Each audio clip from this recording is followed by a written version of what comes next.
Good evening and welcome to another episode of From the Backseat Football Podcast.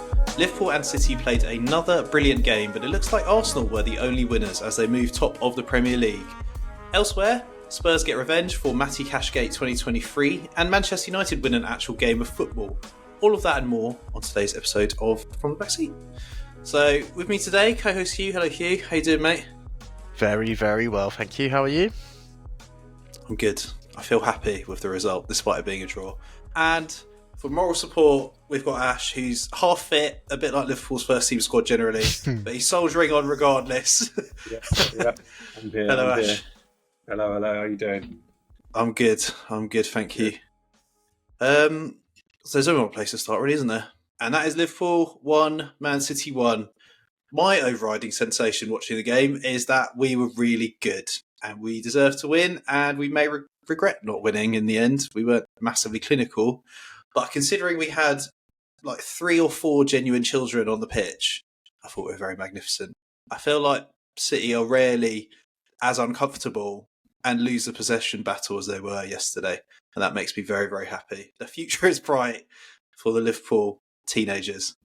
There's many players that I want to talk about. This is going to be a long section, listener, so if you don't like Liverpool, tough, really? That's tough. You shouldn't have listened to this podcast, but it's too late now. And you will by the end. I feel like it's a bit of a shame that we're not going to get to see more of these great like Liverpool City games, because they pretty much always deliver in terms of being a good game of football to watch and always being like high scoring-ish with lots of talking points. It's the end of an era, and that makes me a bit sad. But yeah, what was your thoughts, Ash? Where do you want to start with this? Because there's literally so many things that were good and interesting, and arguably starting right at the end is the biggest talking point, but I feel like we can come to that. Yeah, I mean, obviously that was a massive talking point in the game, but I think that the one thing that I really wanted to highlight is the fact that De Bruyne got stuck in Endo's pocket. Not really seen many players do that to Kevin De Bruyne, especially on the big stage. And Haaland was nowhere to be seen. We had Van Dijk and Van Dijk 2.0 and Quansah on the pitch. I think that what we did is really nullify, that main threat really well. And although City did put pressure on us, and obviously they got a goal, they kind of nicked a goal, moment of brilliance. I think that other than that, we won the battle all over, really. And unfortunately, we were wasteful up front. I think that one section, that bit where sort of, I don't know what Diaz was thinking. He could have, rainbow flicked over the keeper, and it would have made more sense than trying to absolutely dink it top right corner. Yeah, that was deeply upsetting, that bit, I have to say, because I feel like you're right. The defence was excellent. The midfield was tenacious and very, very good and intense, and then the front line was it was a bit disjointed. Unfortunately, yeah, it was a weird performance. Harvey Elliott is a winger, and I actually thought he put in a good performance, to be honest. But you could see that we were missing the threat from his side. I said there was a lot of overcompensating from Diaz and Nunes. I was quite surprised with the Nunes substitution, to be honest. I thought the game was starting to open up, and putting Gakpo on, who didn't really offer much, was a bit of a surprise there. But look, the team's only just coming back fit. Szoboszlai had to come off after 60 minutes again, niggling injuries. Salah didn't seem up to the test the other day, but we still got a result. I didn't go in the game with loads and loads of confidence, if I'm being honest, and it's a shame that we didn't get the win, because I feel like we sort of lost. We dropped 2 points more than deserved the draw, but a draw against City is always a good result, right? Yeah, 100%. But yeah, I agree with you. I actually did feel confident, because I was like, we're going to win simply because it's Jurgen Klopp's last game. But yeah, a backline of like Kelleher, Gomez, VVD, Quansah, Bradley, and then Endo covering, and no Mo Salah, and you're just like, not loving the look of this when you think about Haaland and De Bruyne on paper, and Foden being the best player in the Premier League, apparently, according to Pep. I thought they dealt with it admirably. And yeah, turns out we don't need Matip, we don't need Konate, we've got Quansah, we don't need Trent, we've got Conor Bradley. And I think Trent's going to have a hard time getting his place back, if I'm being honest. Mm-hmm. I think that Conor Bradley's been absolutely class since Trent's been out. Agreed. and he's not super sus defensively either. So it's an interesting one. It makes me happy. But and you know there's what? yes, Fair play. Fair play to the kids, right? And, I mean, Kelleher's not really a kid anymore, but, Alisson's been out now for, 3 weeks or 2 weeks. It's meant to be out for until the end of the international break. And I think Kelleher's been class, right? He was class against City as well. There's a few big saves that he made. And fair play to him. Yeah. I think he's been excellent. I don't honestly think there's been much difference. Sometimes he looks a bit like Alisson. He goes just sliding in very early, and he makes himself very big and a lot of body saves. He's a really good backup goalkeeper. That one instance when he punched the ball into Foden, when if that was Alisson, he would have just caught it. Do you know what I mean? But yeah, that was a bit disturbing. I feel like VVD got man of the match. VVD does look imperious generally, and he was imperious in this game. But I feel like Endo was the man of the match for me because he was just so good and everywhere. I feel like it's hard to understand how good he was, considering how he came to Liverpool and the fact that he was about 5th choice for us and no one's ever heard of him. Let's be honest. Literally no one has ever heard of Endo before. And I don't even think we thought he had these levels in him, but he seems to be getting better and better all the time. And I'm not convinced he's 30 because he plays like a 22-year-old. So I now christen him the new N'Golo Kante. The Japanese N'Golo Kante. And he was dominant. He made Rodri look small in comparison. Yeah. No, he made Rodri look flustered. Right? He is class. I don't think anyone expected him to be the player that he is. And the Japanese live for a long time. So him being 30 actually is the same as being 25 in British years, right? Facts. That's facts. He's 30. Wayne Rooney at 30 was about 50 years old in comparison. So, he's got longevity. There is that guy, actually, that Japanese player, I think he's still playing top league football. He's like 47 in or Portugal. Like that. Yeah, and he's like 47. He might even be 50 now. So yeah, it's mental. We're not suggesting Endo can play for another 20 years, but we could get 3 or 4 more seasons out of him. Perfectly serviceable. And I'd love to see it. Always love an Asian in the Premier League, and there's not been many. So I'm grateful. After Minamino, I wasn't hopeful we'd ever see another one in Liverpool, so I'm grateful for the opportunity. Hugh, you're a neutral-ish. It's a good result for you, wasn't it? In this game, I'm very neutral. 1-1, injury to Edison. Couldn't have asked for a better result going into the game.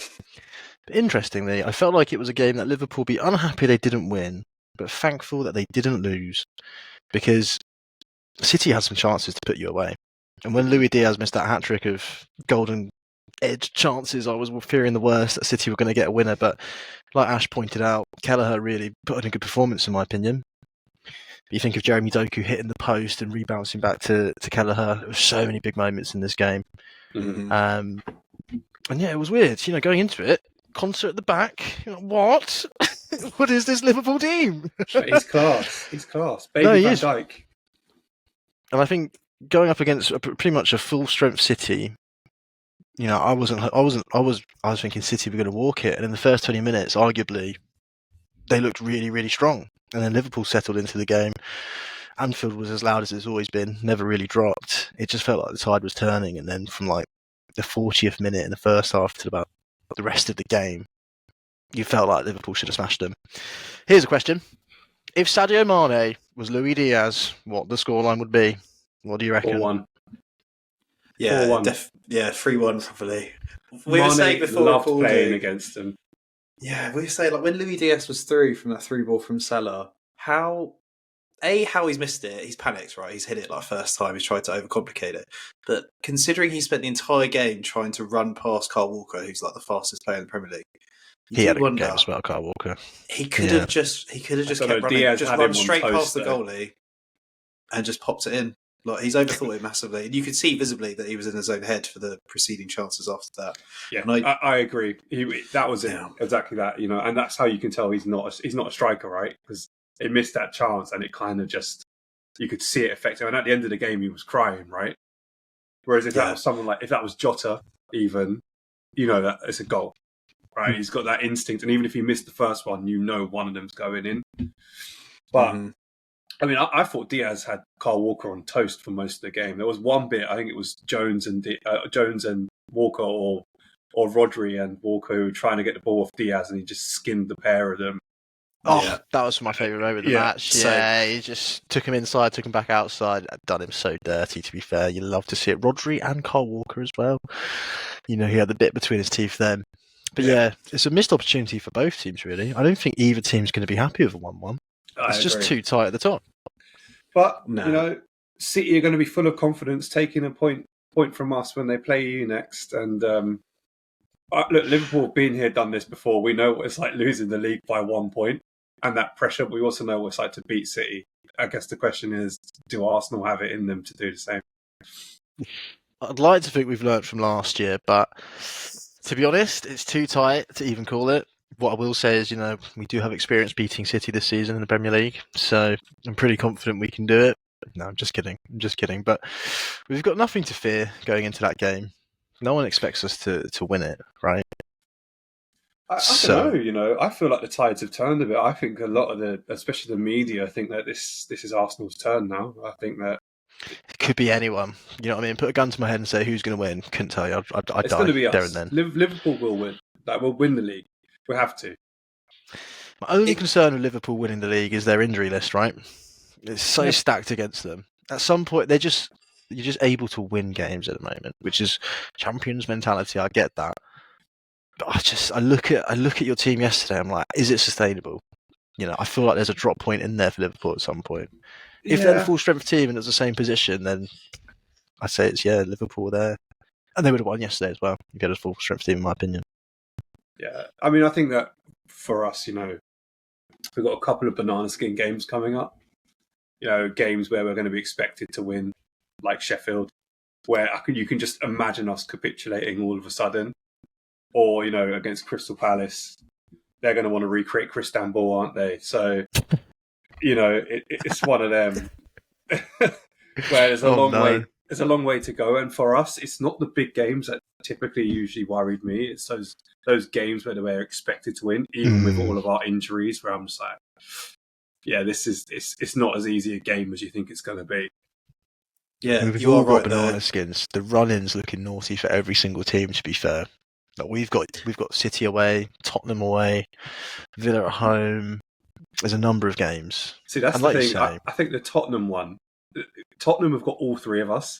Tottenham aren't going to lose all three of those games. Nah. There's going to be a draw or a win in there for them. I think we've all got United as well, right? We've got United away as well, correct? We've all got United.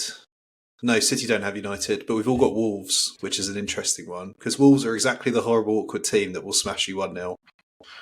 Yeah. Although Hwang's out, isn't he, for the rest of the season, isn't he? Or like at least past next month or so. He may well be. To be honest, looking at the fixtures now for Liverpool, I have to say, Brighton at home, Brighton aren't great at the moment, let's be honest. Yeah, Brighton looking a bit trash. Brighton at Anfield should be an easy one. Then Sheffield, then Manchester United, then Crystal Palace, then Fulham, then West Ham. I'd say that's as good a run as you're going to get, realistically. To me, that's all wins. Yeah. And then it's Tottenham at home, which is always a zesty game. There's going to be Villa away, then Wolves, and the Merseyside derby to fit in at some point. Yeah, there's going to be a lot of aggro in that Tottenham game for us, right? Because it's the one where, we had the decision at the start of the season, we're going to want to go out and absolutely pump them, right? Mm-hmm. But, I hate to say it, but they're a good team. They're a resolute team. It's not as easy as that, do you know what I mean? I always say there's good and bad times to play teams, and Spurs look like they're in a good, they now are back in a good vein of form, and they're not in an injury crisis, and the pressure's off them because no one's talking about the title anymore. Good time to play them would have been a couple months ago, realistically. But we move. It doesn't matter. I want to draw us into the most contentious point of the game, because some Liverpool fans, not me, I'd never say that it's a big conspiracy, but some say that Liverpool have had far too many dubious big game calls go against them this season, and it's too much of a coincidence. Not me, though, obviously. I'd never say that. Point in case, Tottenham game, Luis Diaz offside goal that was definitely a goal. Arsenal game, Odegaard's basketball, handball, also not given. Manchester City, concrete kick to the chest. Chelsea. What about Nottingham Endo's Forest? foul in the Carabao Cup final that was offside, but yeah. A lot of big game contentious decisions. What about Nottingham Forest, by the way? What about the contentious decision where you got the ball back and scored? The one where they got the ball back 2.5 minutes before we scored, and they proceeded to get 2 bookings for time wasting. That one. Was it the correct decision or not, though? It doesn't matter. We're going by the law. If we scored 10 seconds later, fine, but we didn't. I don't know. They had 2 throw-ins and a corner in that period as well. So they had plenty of chance to overcome it. And I do agree it was the wrong decision. Fair enough. But did we really, really benefit from it? He scored a goal and won the game. The end of the game. 2.5 minutes later. Yeah, different phase of play, mate. Buts, boys. Different At the end of the day, play. You could say a conspiracy. I think this is the problem with VAR. We go back to it. But anyway, before we get onto that, it was a penalty. It was a penalty. I couldn't believe that they didn't give that as a penalty. It was a Stonewall penalty, as you've seen. It was a penalty, bro. He literally booted him in his chest. It was mental, wasn't it? I didn't expect it for a second to get it. I was like, well, we've already had a penalty. I did. I was like, oh, he's trying to win it. And then I saw the replay, and I was like, oh my goodness, that's a pen. The thing is, if it was outside the box, they would have given a card for it, right? In any other... because it was the last kick of the game, right? The referees have bottled it big time. And to not even look at it. Game of the season, right? Exactly. They've just bottled it. And fair play, we all bottle it at certain points, but I mean, yeah, that must suck as a Liverpool fan because that was definitely a pen. Do you know what it was? It's like, part of me is like, I wish McAllister just tried to header the ball, right? Because if he tried to header the ball, it would have been guaranteed penalty. But because he's hit him in the chest, it's technically he's not endangered him, right? But he still got fucking kicked in the chest, right? Kick. You got scraped with the studs. I mean, it wasn't like the cleanest, but it was a boot. It doesn't matter if you meant it or not. Do you know what I mean? Like, But then none of our players, other than Kwanzaa, actually appealed for a penalty. So like that pure goes apathy. Pure apathy. We knew it wasn't going to be given. We knew it wasn't going to be. But ultimately, it shouldn't matter because on review, it doesn't matter if you appeal or not. We didn't even go to the screen. I mean? This is what I don't understand. Like, that is the type of decision that VAR should be sending him to the screen to review. Hence why it is a big conspiracy. It's a big conspiracy, guys. Someone inside VAR has put a bet, and it's not on Liverpool to win the title. It's a big conspiracy. I think the conspiracy it's dubious. Howard Webb got put in, and he's been on the blower to Sir Alex the whole time, taking backhanders like he did for how many years from Sir Alex, and telling the boys in VAR, enough's enough, right? Liverpool aren't winning anything. I like this, Ash, because Hughes had a long-running theory that all referees are from Manchester, and therefore they're all biased towards Manchester clubs. Yes. Someone should look into it. I've said it before. There's a stupid amount of Mancunian referees that are at the top end of the PGMOL. It needs to change. But yeah, you've been screwed royally there, and I think it confirms my suspicions that United fans really prefer City than Liverpool winning something, which is... Do you know why, mate? It's because now that we can add one more charge to Man City's 115, we can add this to 116 dubious charges. They're going to get stripped of all their titles, so it doesn't matter. Give them as many titles as they want, mate. They're all going to be stripped away, and it will just be a whole period of nothingness and a singular Liverpool title. That's the dream scenario for a Man United fan. It would be nice if it did get stripped away. I just don't see it happening. They're just too much money. Yeah, I completely agree. Way too much money and way too much of an impact. If it was like one or two leagues that they'd won, then maybe. But it's 7 in that period, 8 in that period.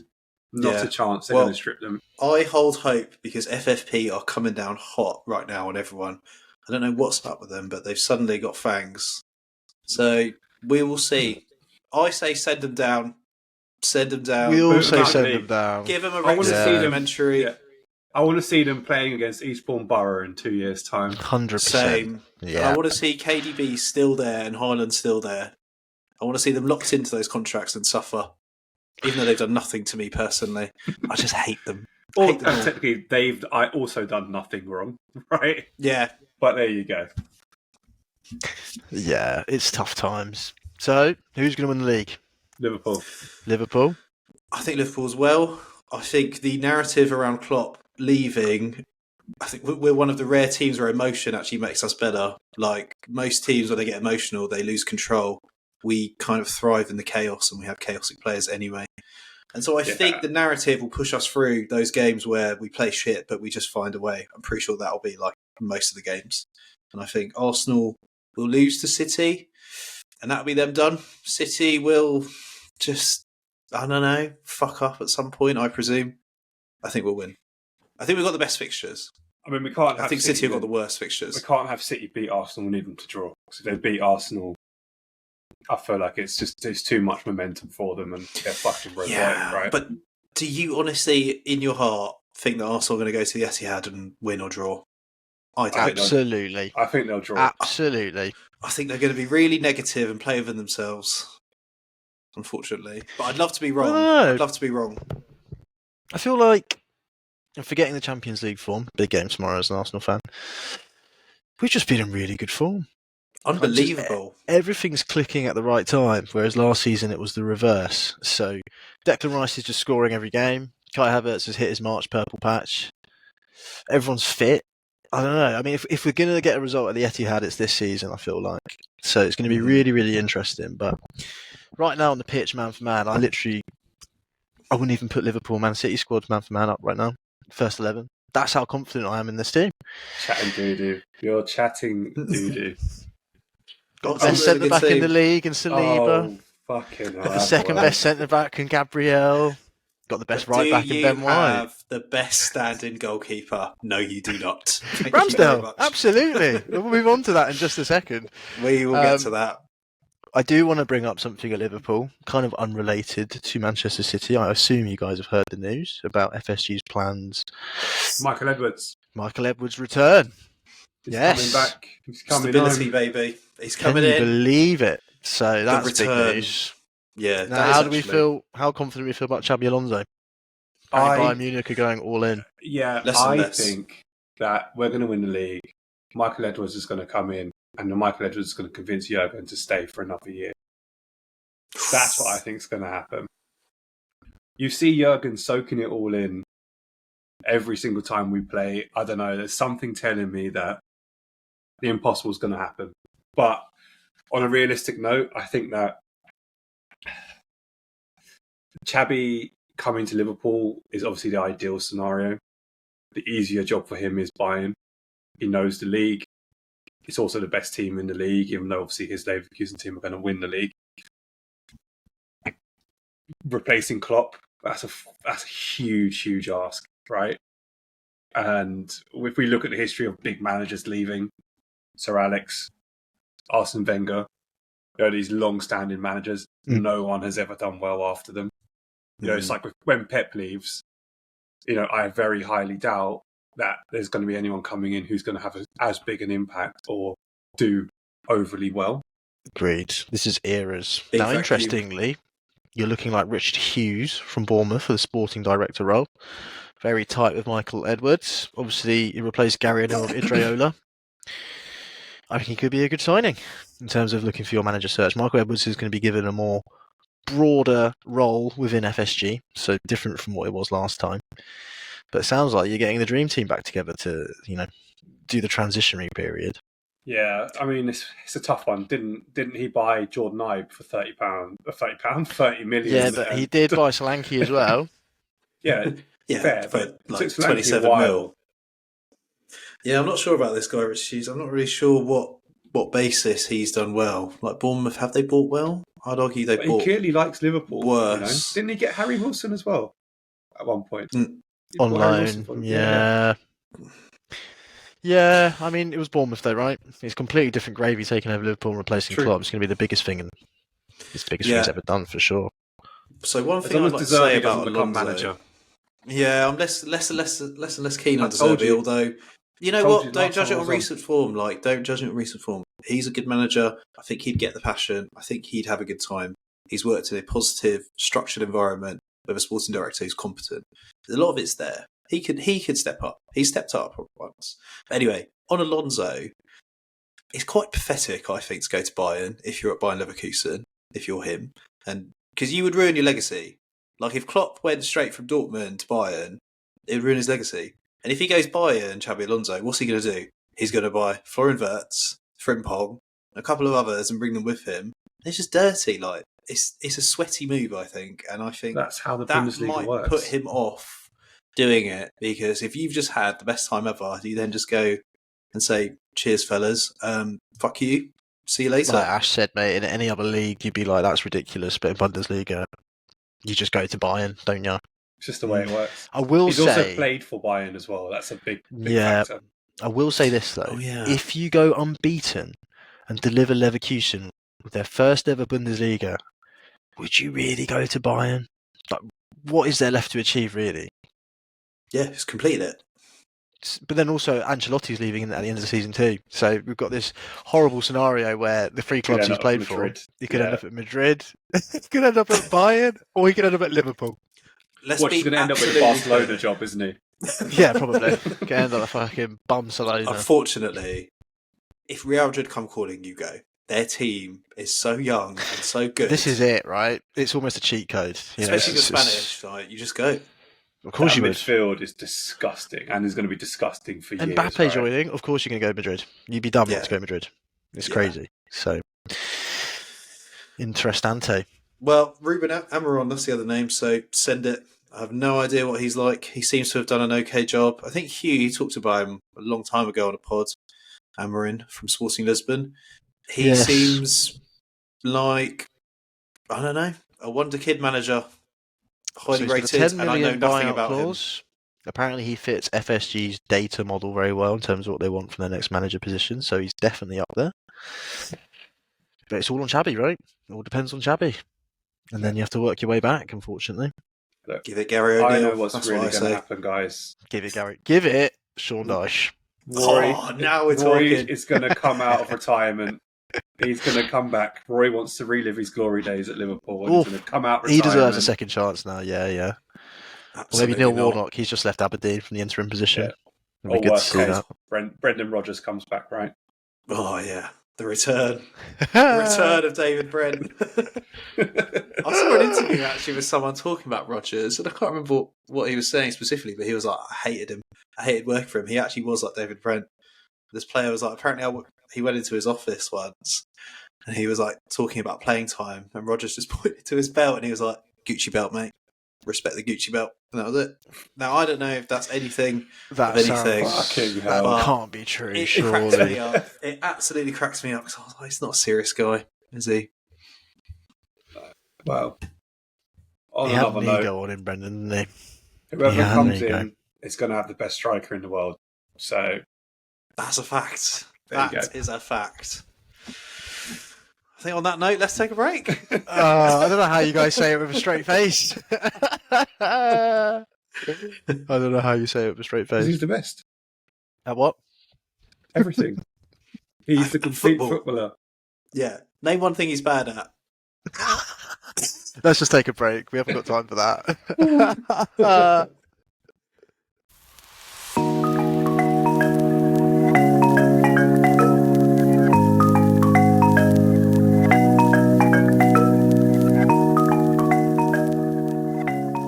And we are back. We've had a very healthy debate about Darwin Núñez and how good he really is at football.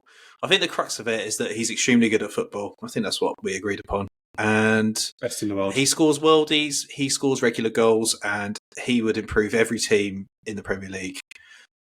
One final point on this. Where was Haaland in that game? He did nothing. Darwin Núñez, he won a penalty. Don't forget that. Listener. It's true. Darwin Núñez is a big game player. Haaland is a flat track bully. Agreed. There you go. Nothing more to say. There you go. Let's move on then. Debate finished. Haaland is an inferior player. Sorry, Núñez. I'm glad we've cleared that up on this pod. Don't even get me started on Jesus, Mr. No Goals. Anyway, on to more goals. Aston Villa 0, Tottenham 4. Yeah, battle of the high lines. You said that with some enthusiasm, didn't you? This isn't a Liverpool pod, boys. Yeah, well, I don't know. It kind of is this one. This is very much a Liverpool episode. But yeah, battle of the high lines, and I feel like everything that could have gone wrong went wrong for Villa. And suddenly, all the momentum's with Spurs again within one game in the battle for fourth place. Does that mean Spurs are the favourites? I think it does. I actually think it does, because they have a game in hand and they're only 2 points behind now. So, yeah, sticky one for the Villains. What do we reckon? I mean, this Spurs team has got players who've been there and done that, right? They know how to get it done. Villa don't. Get what done, though? Get into fourth place, right? They've got players who've been there. They know what it's like to be in the race for a Champions League. That's about it. But then they've also famous for bottling things, right? Villa they've had a mental start to the season, kind of simmered down a little bit, got a few big results here and there. This for them should have been we're getting fourth place game, and they just out the window, right? John Mcguinn with the most Brexit of Brexit tackles. Yeah, let's touch on that. What do we reckon? Red or yellow? Yellow. Yellow. Yeah. I'll be honest. I think it's as bad as Doku's. It's just a hack, isn't it, really? They're both just chops. I don't think it's that bad. I just think he's a chunky lad, and when he goes to chop someone, it looks a lot worse. Because he trundles in. Well, he's chunky, isn't he? So he's got to get momentum, so it's taken him. He hasn't gone to actually hurt. Well, he's obviously gone to hurt him, but he hasn't gone for the red. He's gone for a hard, cynical foul, basically. He's gone for a classic Rodri foul, but without the elegance of being Spanish, with all of the elegance of being from the Midlands or Irish or whatever. Scottish, Scottish. Yeah, he should have just pulled his shirt. I don't know why he's tried to swipe his legs like that. I mean, it does come off as a bit of a kick. It was one of those fouls where, back in the day, it was one of them ones where, you let them know you're there. Yeah. Do you know what I mean? It was definitely one of them. That's the type of foul that Mascherano would have put in back in the day, or Patrick Vieira. They'll go through you, but it's not. It's not the kind of foul that Fernandinho would have done and not even got a yellow card. Mm-hmm. Oh no, it would have been Grace as the best tackle of all time if it was Fernandinho. But again, it's enough agenda against City, right? Yeah, I don't know. I think that they weren't with it. From what I saw, they didn't want it. Spurs wanted it. Simple as that. And they were clinical. Yeah, the high line that served Villa so well this season just got ruthlessly exposed, didn't it? Just got played through, and I think by about 2-0, 3-0, they just gave up. Yeah. Some of the goals, they just stopped tracking back. They were just letting it happen. It was turning into a case of how many. I feel like the scoreline is a bit flattering, really. I feel like everything that went wrong could have gone wrong. Spurs scored 2 goals, what, in extra time, just to add a bit of gloss. But yeah, this is the problem with a high line. It can happen. It can come back to bite you when you're so committed to it. And Spurs do really like to play very direct and just attack in behind with wingers. And so they're the perfect team to destroy Villa. Villa would know, right? That when they beat us 7-2 or a few years ago, they just exploited the fact that we had a high line, right? Yeah. And you'd think that they would know, given that they play that system, they've beaten teams in that system, and it just felt like they didn't have a clue. As soon as that first goal went in for Spurs, it was like, oh shit, what do we do now? Which is weird for them, because Emery's known for being very well prepared and also setting teams up based on who they're playing. Like, he makes changes. So you'd think, playing against Spurs, you sit deep and just launch it long and just get runners in behind. Interestingly, Villa are the second highest line on average this season. Spurs are third. So it was high line versus high line. And somehow one's just absolutely battered the other.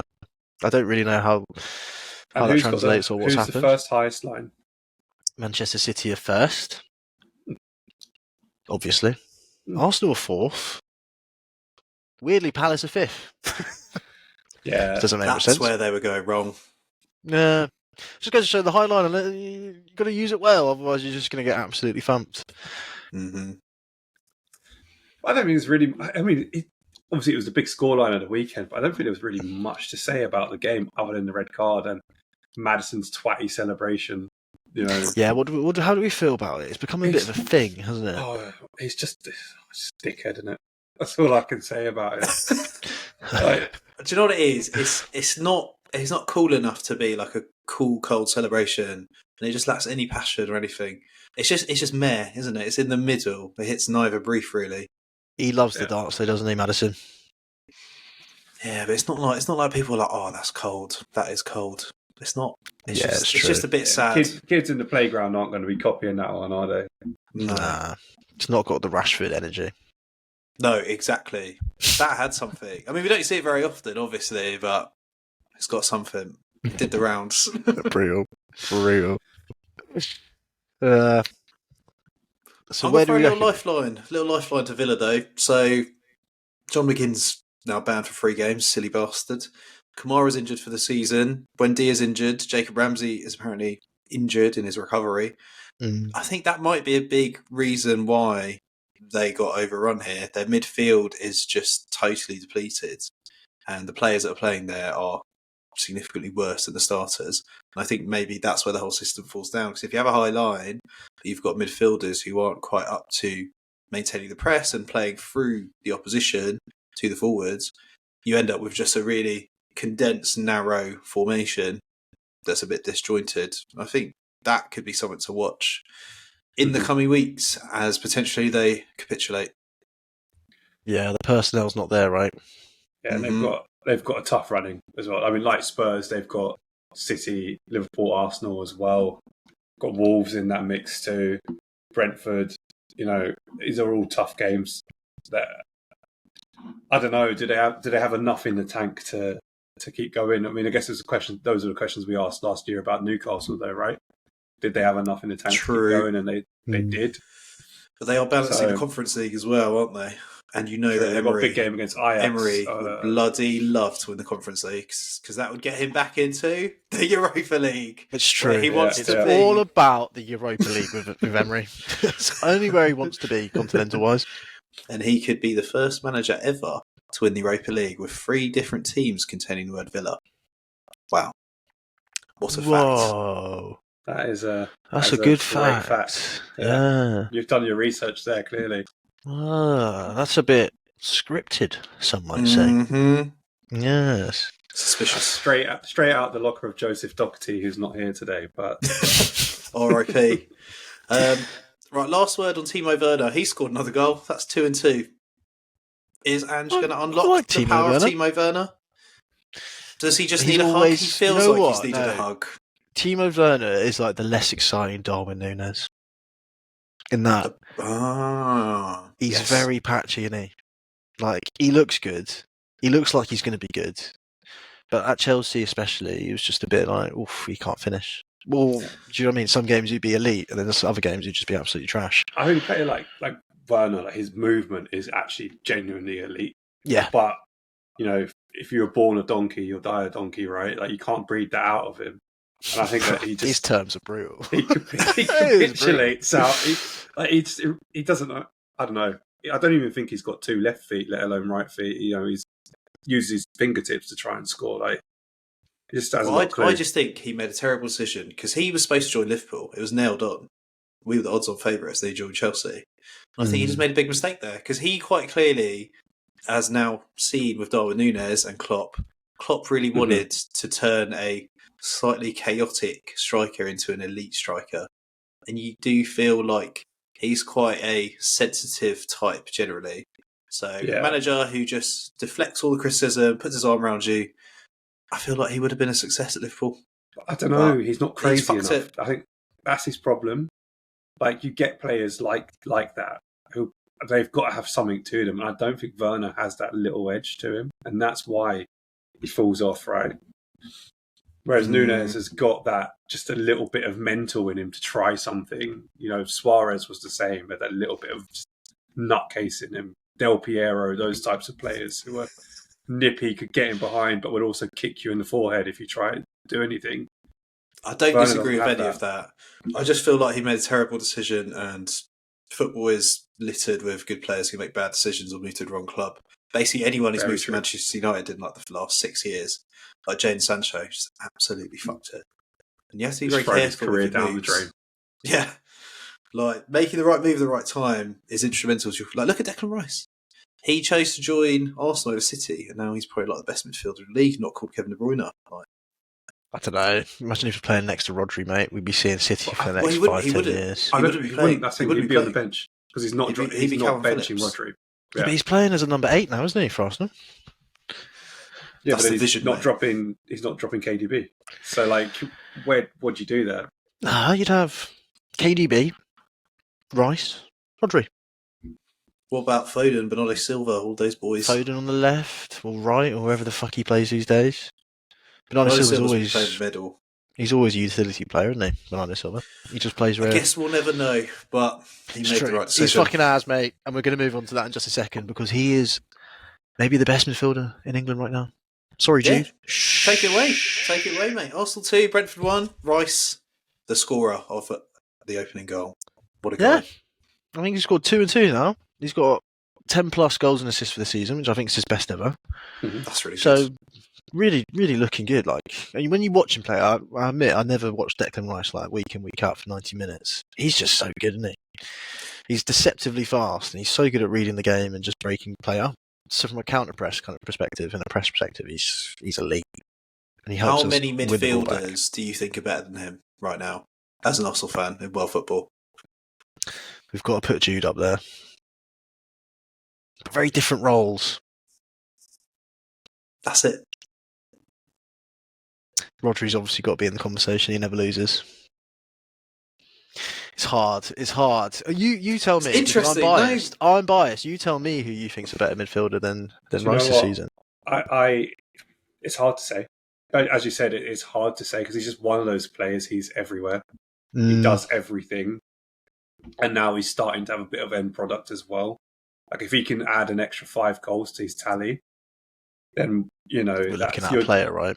Yeah, you're talking at, like, he's not just a number 8, you know, who's decent. He's a number 8 who's transformative. And he's already showing that, right? He has transformed your team. But if he can consistently do that, you're talking...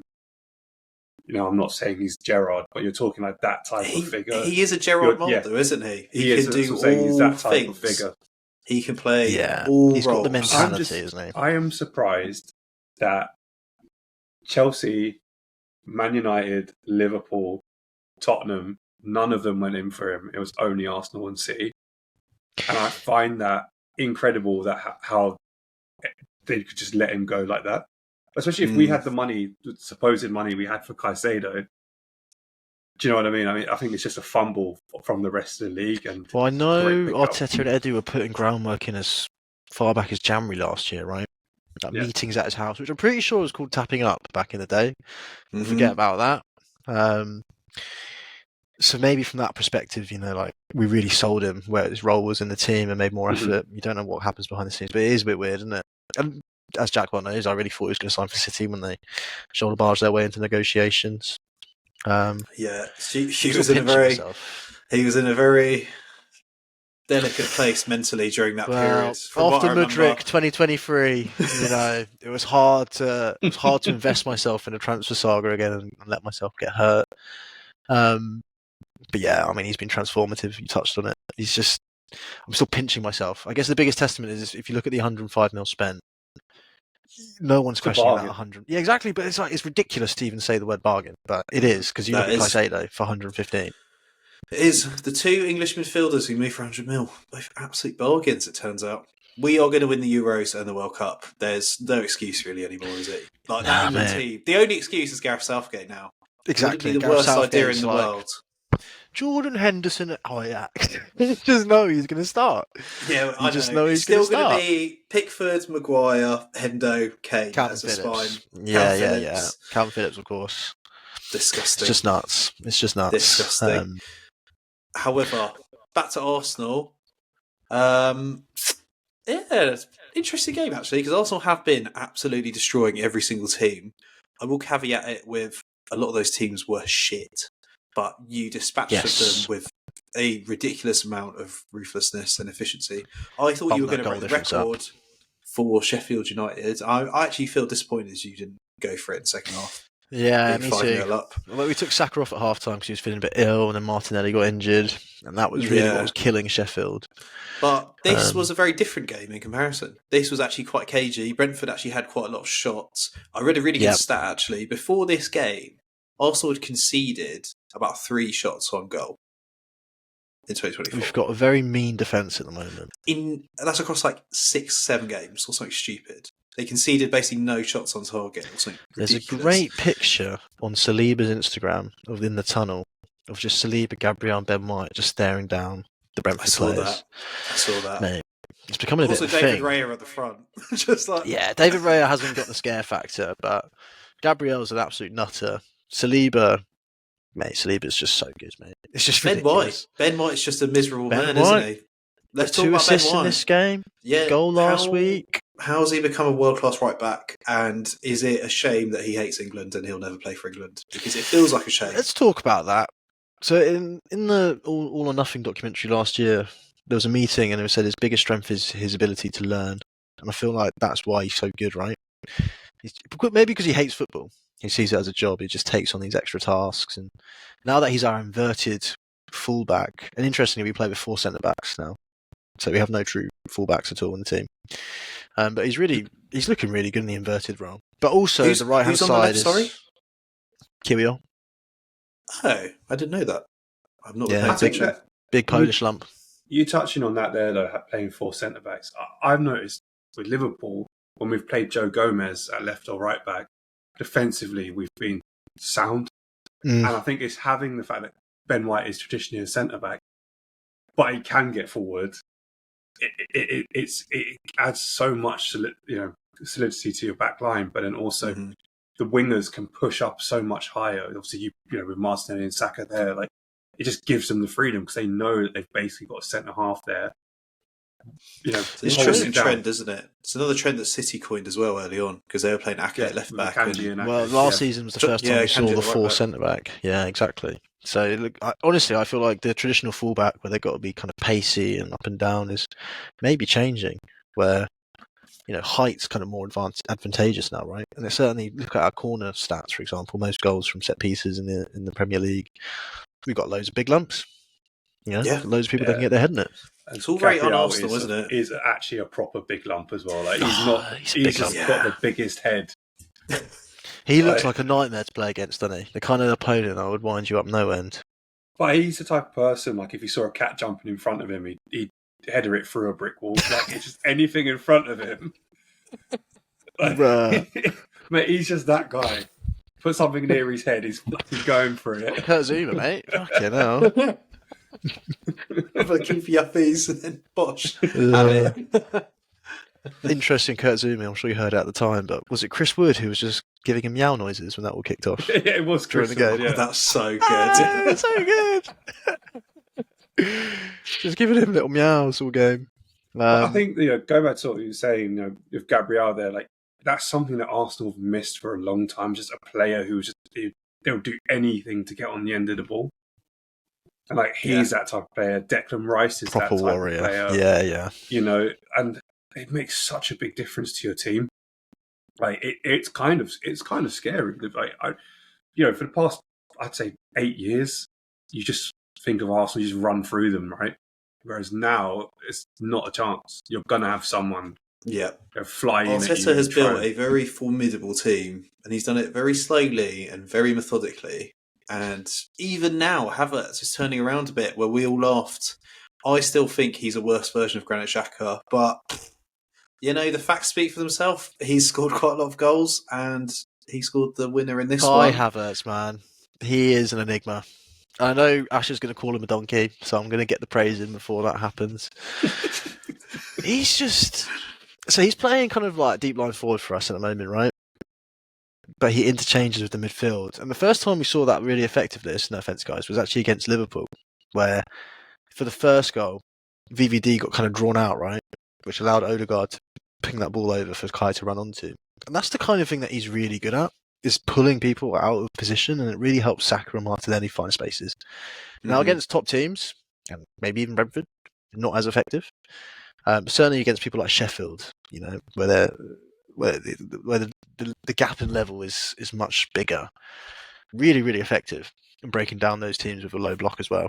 Just pulling out the centre and allowing people to kind of go in down the side and open up those pockets of space. So I know it's one of those, he does the intangibles really well. He really does. And I'm finally seeing sense in it. I've always backed him from the start.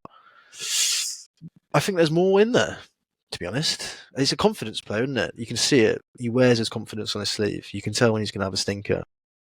I think that, so what you're saying there, for years, they'd say the same about Roberto Firmino, right? 100%. He was very, very similar type of player. The difference is, he said with Firmino, he could be having a shit game but have a moment of magic. But I think with your team, with Kai Havertz, the reason it's working is that even if he's having a stinker, you've got players around him who are willing to put in the effort for him as well. Yeah, make up for his lack of effort, right? Yeah, and so it's almost, he's at like an ultimate luxury player for you, right? In that you've got him in, because your team is that good, you can have him there, and there might be that moment where, as you said, he's just got a bit of magic, which can put Saka in, put Martinelli in, but he's always a threat. He's always moving, and I think that's the main thing. Like, a lot of the things that he does, you don't really see it unless you go and watch the game, right? Definitely. It's a good comparison, that with Firmino. I like that a lot. I do think he is a donkey. Like, I'm going to be honest. Like, you made your feelings very clear, Ashley. He is, but he's a bit. Maybe he's a mule. He's got a bit of horse in him. He's not not quite a dog. He's like Oh, what's he got to do? He's got to win us the Champions League this year or something, isn't he? I mean, if you win the Champions League, then something's wrong with the world. Arsenal are cursed to never win it. Yeah, I mean, look, Porto's a big game tomorrow. I'm actually hoping to get a ticket for tomorrow, very late on, so I'll let you guys know if I do. But yeah, if we get past Porto, I think semis is realistic. I just think semis is realistic. I think we can do it. Where would you rank? Let's say Arsenal go through. Let's see all the big clubs go through, right? Who do you fear? It's Man City, right? Do you fear any other team? Real Madrid. Yeah, for sure. They always find a way. Yeah. Don't fear Bayern. Going through, mind you, they've got Kane. Don't really fear PSG. What about Inter, though? I think Inter are dark horses again. Inter might be hard. I feel like they'll be able to withstand, the press that we do, and they'll slow the game down. I think what was obvious against Porto is it's a very different game in Europe. And Liverpool have got the European experience; they play up to it. Whereas we were playing into their hands every time. This slow, time wasting, going down for a foul every game. I can't even talk, but you know what I mean. Like, we played into their game plan, which is a very cynical game plan, and we need to be more kind of street smart going into those Champions League games. But this is why we have to get past a knockout round this season, just so next year we have that experience. If we go out at the first hurdle on the knockout round, then it's just like Arsenal of old, isn't it? Go through the group stage, get thumped to the knockouts, and then on to the next one. I mean, one thing I've noticed a little bit from you guys this year is the Emirates isn't really a library anymore.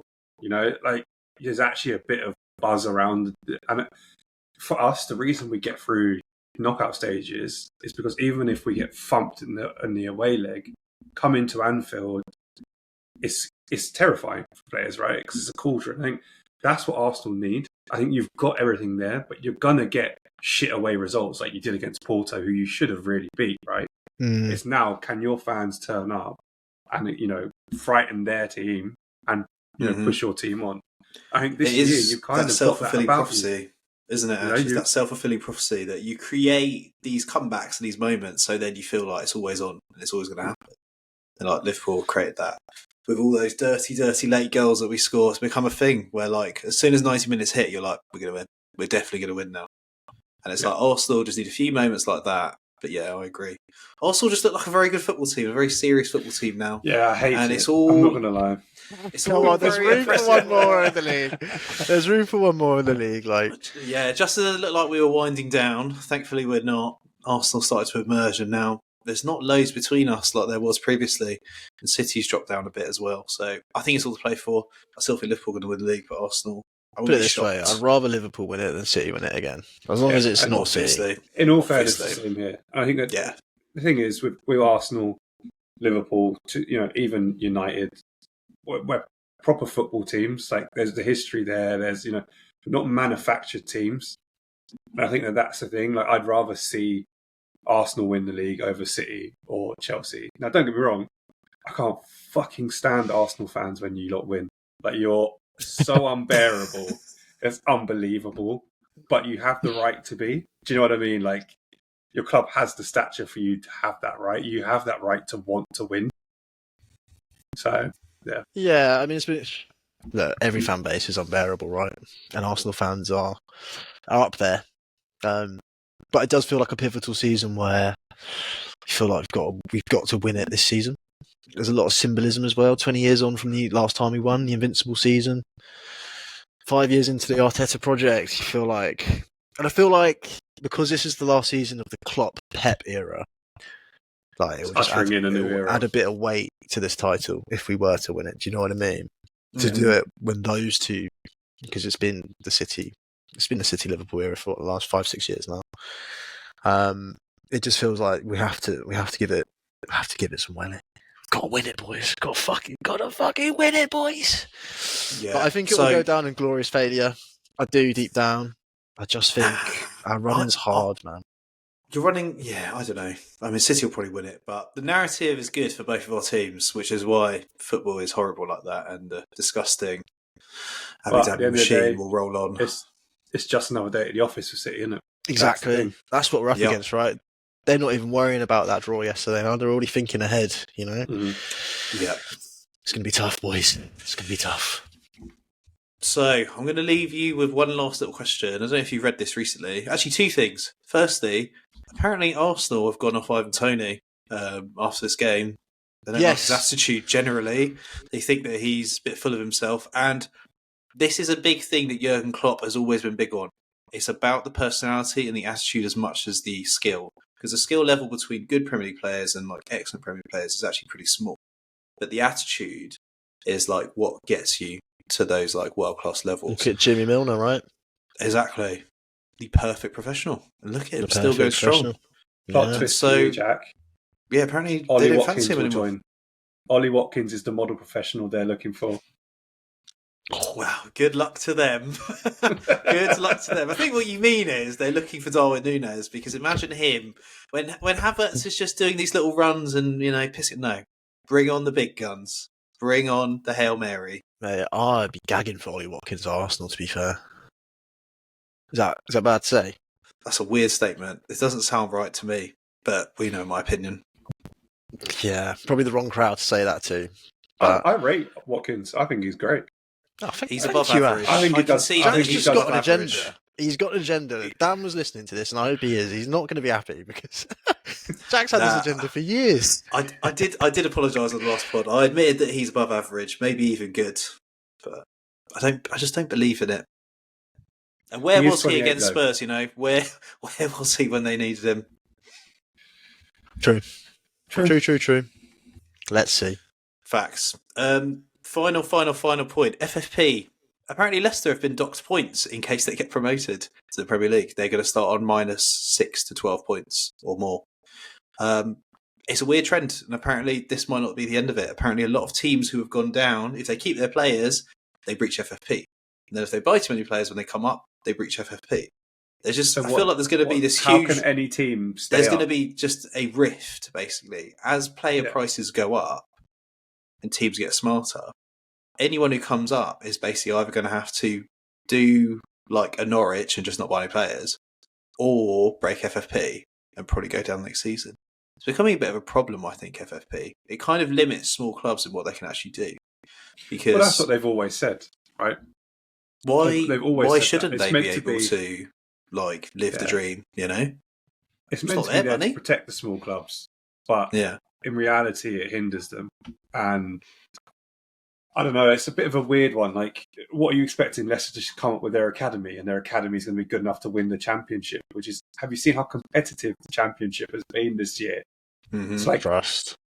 I mean, but then you saw how competitive it was, but then you saw us against Southampton. Southampton are flying, but the kids just battered them, right? Like, there's a golfing difference, and you can't expect these teams to come up, and especially if they win the playoffs, which is coveted as the most valuable cup in the world, right? Because 150 million you get for winning the playoffs, which is mental money.